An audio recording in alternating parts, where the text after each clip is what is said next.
Yeah, welcome to this episode of the Entrepreneurship Drive. Yeah, thank you. And today we are speaking with Mike Muthiga, the CEO and Director of Fatboy Animations. Thank you, Mike, for welcoming us to have this discussion on entrepreneurship. Karibu. Asante. Yeah, maybe before we dive into your story, we can look at maybe animation.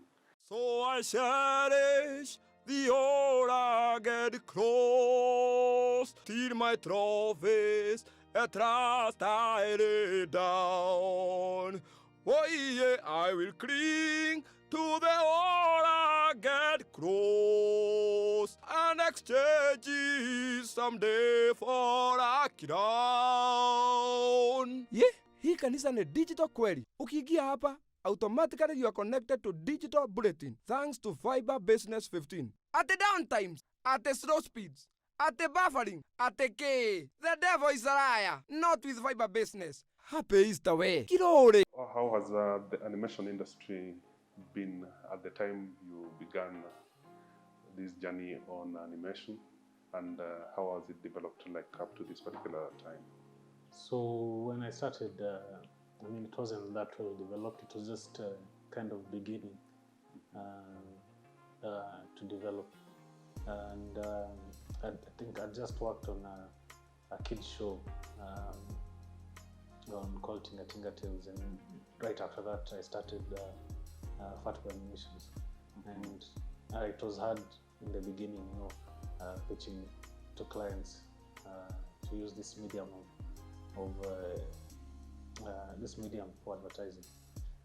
But once we started off with the first one, a lot of other companies saw it as a good means for advertising, and I think that spearheaded the growth of the industry, which has grown a lot.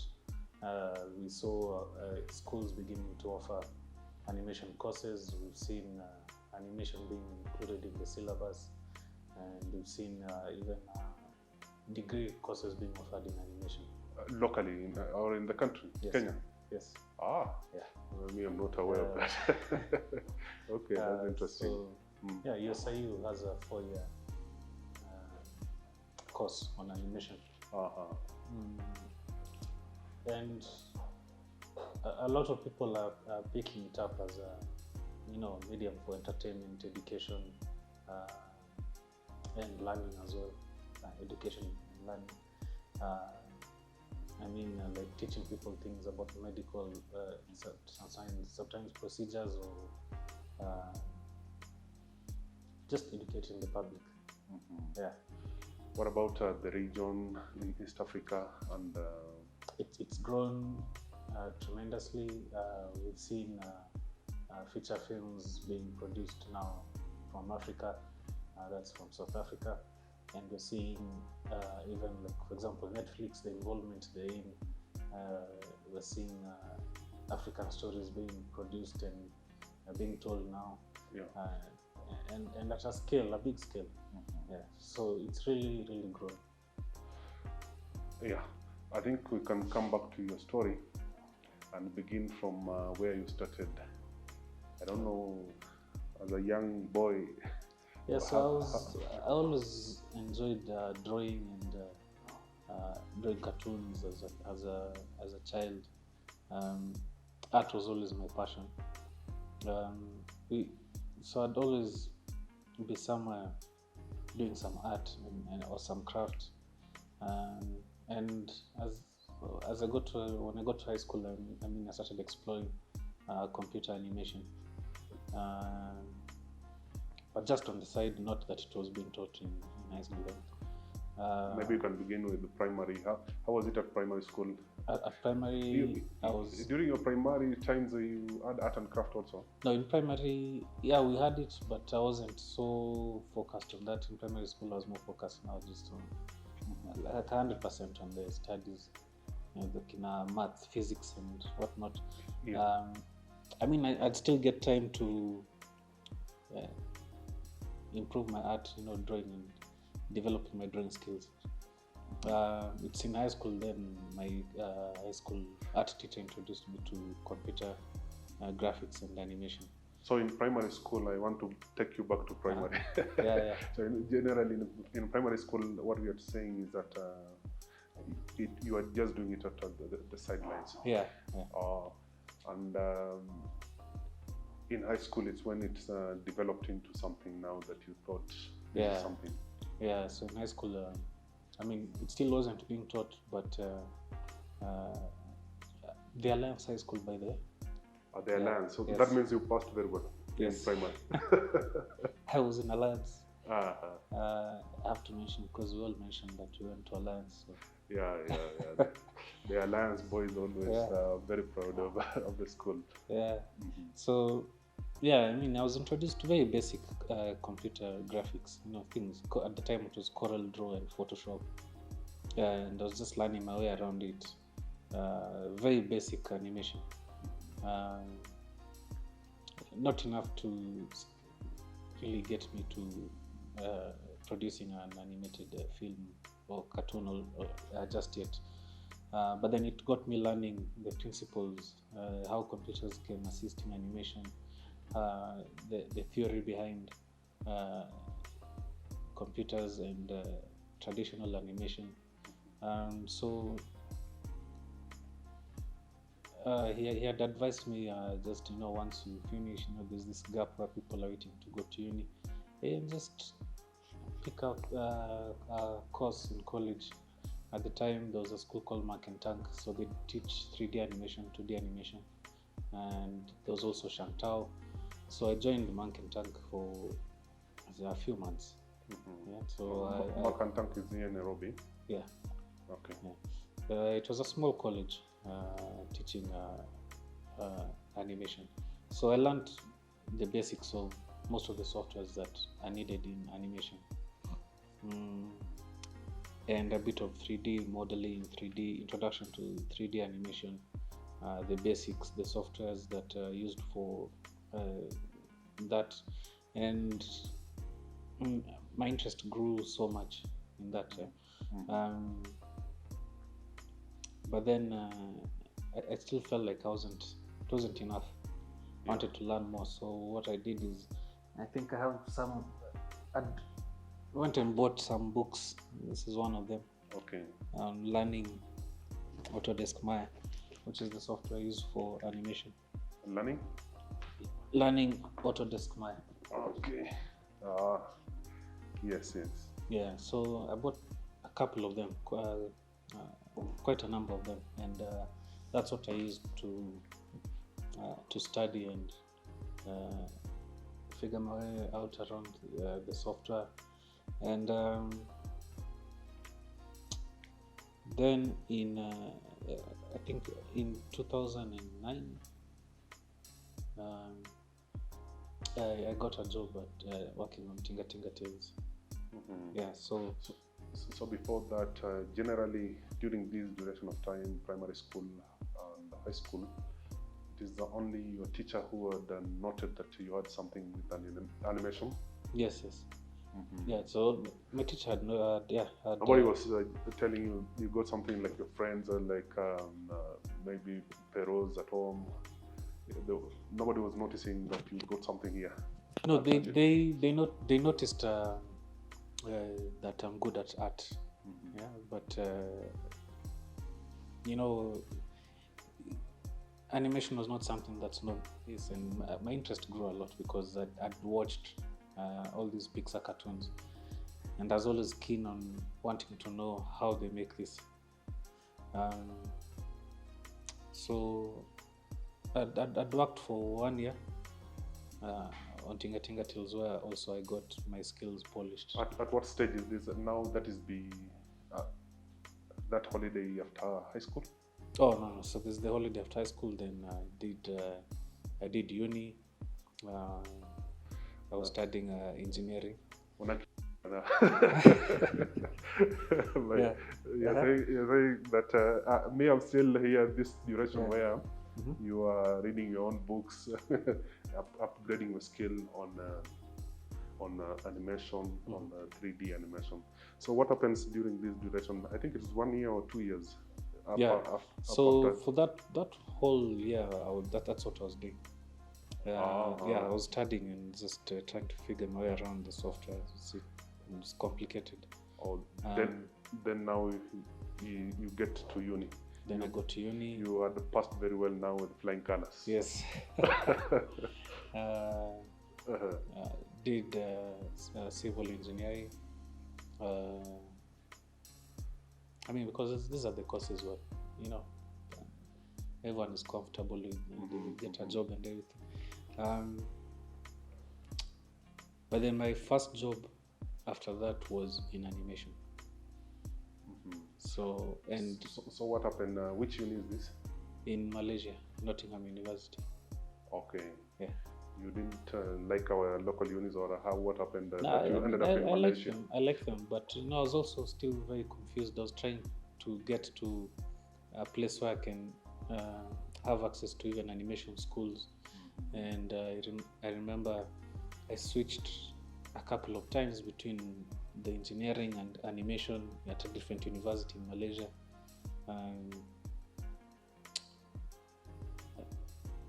So then the decision to get to Malaysia was purely based on the fact that you wanted to explore the opportunity that you just to explore the opportunity. But where I can say I really got my skills and got them really polished was, I'd say my first job on Tinga Tinga Tales, I'd say that was my school.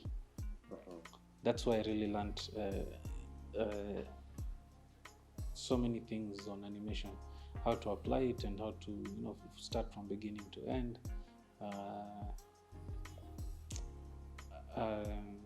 And I had some training there as well for about 3 months before I actually started working.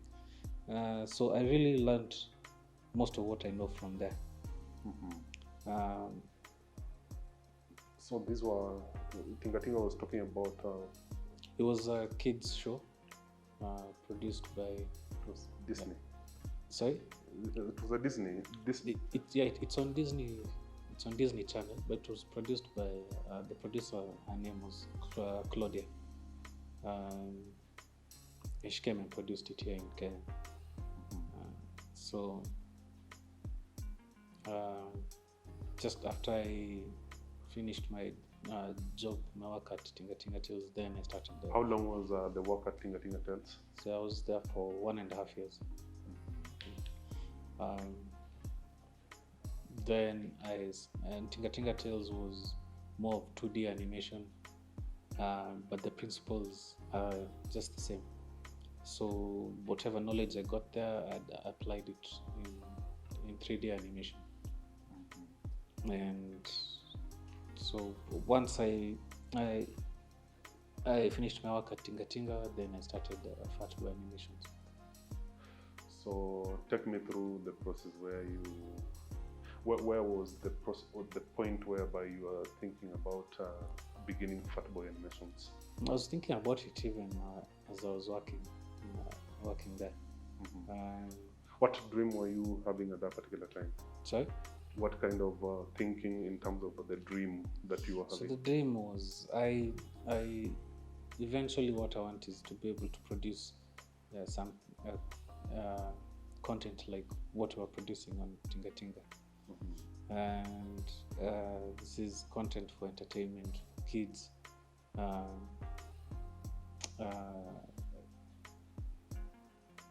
On those big channels, when we get there, on Disney, now there's Netflix, there's so many mediums for consumption now, many more than there were in that year. That was in, I think, 2010. So that's the dream I had for that. But I also loved commercials as well. Yeah, they were short. It's a quick story. It's short and eye-catching. So I was so interested in storytelling through commercials as well. So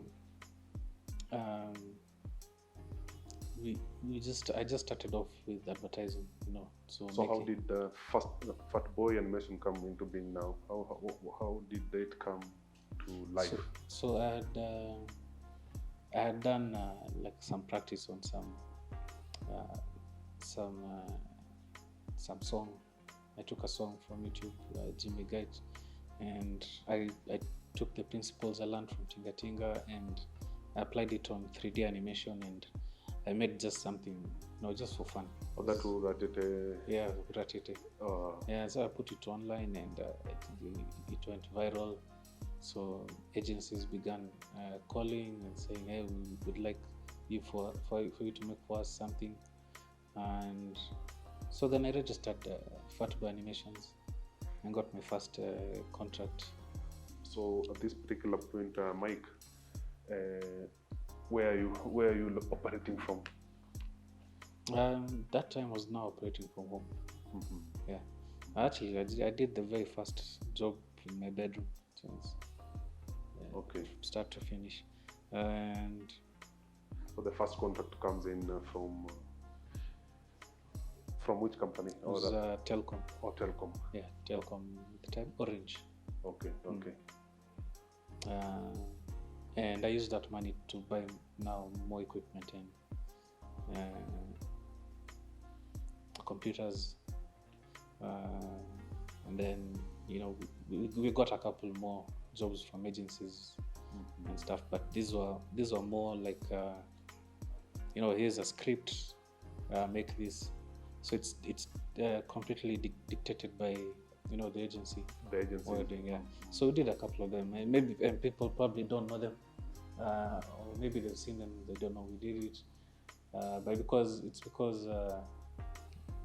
then we were just doing what it wasn't really anything creative. We were just producing what they want. Mm-hmm. But then now when even Fatboy was really known, now we did our first, which is now fiber advert, and the thing with that, till today, it's we get to write a script, be creative, and tell a story, something eye-catchy, as we're selling, the product. So when we did the first series of fiber commercials, which was the caveman, the caveman. Oh, the caveman, yeah. Yeah. The one who says, "Aimboswe, is that your wife calling?" Hey baby, nakupenda kama Belemende. Honey, do you see me? Oh yes, Mambo. How's everything at home? How's my boy Junior? Your son is doing good. How's work going? Sio mbaya, kazi hapa, kazi pale, Monday mood swings pale nyuma. Oh well, have a lovely day, and I'll see you in the evening. Talk to you later, dear. Wacha nirudi kazi. Viber. Eish, boss, is that your wife calling? Enjoy fast video and audio streaming with speeds of up to 100 megabytes per second. Fiber. And I think that's what made people now, appreciate animation. Yeah. And more clients now began, looking for, animation as a means to advertise, and for it to be produced here locally rather than, outside Kenya. Yes. So which year are we talking about, Mike? So all this is in 2010, this 2012. Or 2012? This is 2012 now.